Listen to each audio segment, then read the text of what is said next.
Alors, déjà, on va se mettre sur du market profile.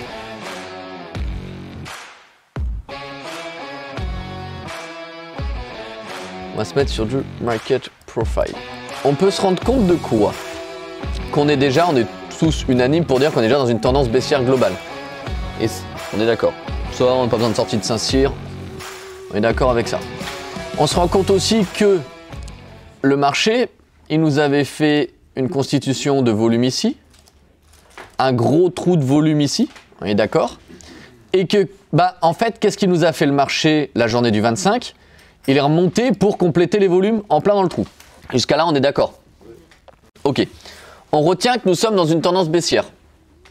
Donc, pour moi, une fois que le marché se dit « j'ai terminé de compléter mes volumes là-dedans » et que surtout j'ai fini de compresser dans la VA de la veille, parce que qu'est-ce qui s'est passé? A, B, C, D, E, F, G, H, I, J, K, L, on est complètement dans la VA de la veille, on reste dedans. Donc là, à partir de ce moment-là, on est dans ce trou finalement, et qu'on sait que le marché donné va y sortir, on peut s'attendre aussi à une réaction assez violente, finalement, où il va falloir être dans le sens du mouvement, parce qu'on a une compression avec les TPO dans la VA de la veille, et on a fini, à un moment donné, on va finir de constituer des volumes ici. On est d'accord avec ça? Maintenant, quel élément nous permettait de savoir qu'on allait peut-être plutôt casser vers le bas? Donc comment, donc là c'est dans cette journée-là, comment on aurait pu anticiper qu'on allait complètement être baissier? Donc en fait là, ce que tu nous expliques donc, c'est qu'ici on a un gros M, et si on casse la ligne de coup, ok, donc ça c'est un élément effectivement, mais déjà c'est déjà un peu tard. Enfin c'est déjà un peu tard, non c'était pas tard, enfin qu'on s'entend, parce qu'il y a eu quand même des points à prendre. Mais donc toi tu rentres en short, mais seulement à partir de là quoi.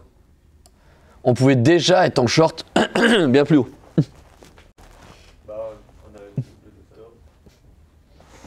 Alors, vous vous rappelez de la stratégie quand on repasse en dessous la VWAP, on revient sur les gros volumes, etc. Je vais vous la réexpliquer, parce que là, elle était juste parfaite ce vendredi-là, et elle permettait de faire vraiment beaucoup d'argent. On en est d'accord, à un moment donné, on en est là, dans le marché. Donc là, on en est ici. Alors, je vais effacer ça. Donc là, on a une espèce de figure de retournement, parce qu'on a une espèce de vieille tête-épaule. Épaule-tête-épaule. Bon, bref, ça on s'en fout. Mais donc du coup, qu'est-ce qui se passe? On casse la VWAP à la baisse. Ça veut dire qu'en fait, depuis le début de la journée, on était directionnel haussier. On est d'accord? À quoi on voit qu'on était directionnel haussier? Des tops de plus en plus haut avec des bottoms de plus en plus haut. On était complètement directionnel haussier. On voit que dans la mentalité, le marché commence à inverser justement sa mentalité en repassant sous la VWAP. Donc déjà, moi, c'est un signal de me dire, on arrête d'être directionnel haussier. Si on arrête d'être directionnel haussier, ça veut dire que potentiellement, on va sûrement passer vendeur. Donc moi, dans ma tête, je suis plus en train de vouloir faire des achats parce que le marché est en train de me montrer qu'il veut se retourner. Donc je suis plutôt en train de me dire, maintenant, je vais réaliser des ventes. Quelles sont les meilleures ventes possibles dans cette situation? Quelles sont les meilleures ventes possibles? À quel prix?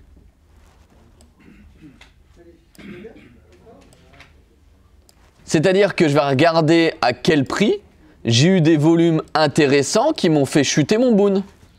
On est d'accord? Donc là, on voit qu'on a 44 par exemple et 52. 44 correspond à un retour box ici.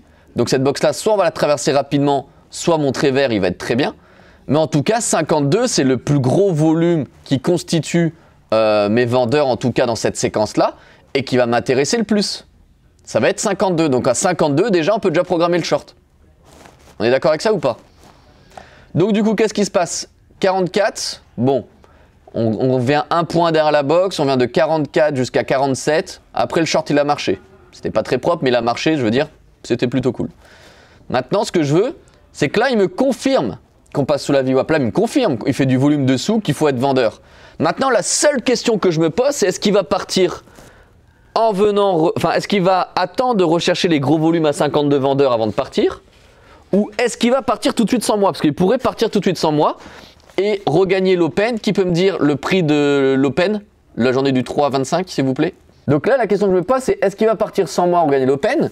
Ou est-ce que je vais pouvoir appliquer ma stratégie d'attendre les gros retours vendeurs? Donc là, je suis patient. J'attends. Je fais rien. Donc là, on voit qu'on rebondit une première fois sur le petit M là. Enfin, si on peut dire ça, un M qui est dessiné. En tout cas, cette zone-là. Très bien. Là, il constitue justement le M. Ah, parfait. Il vient me rechercher à 52.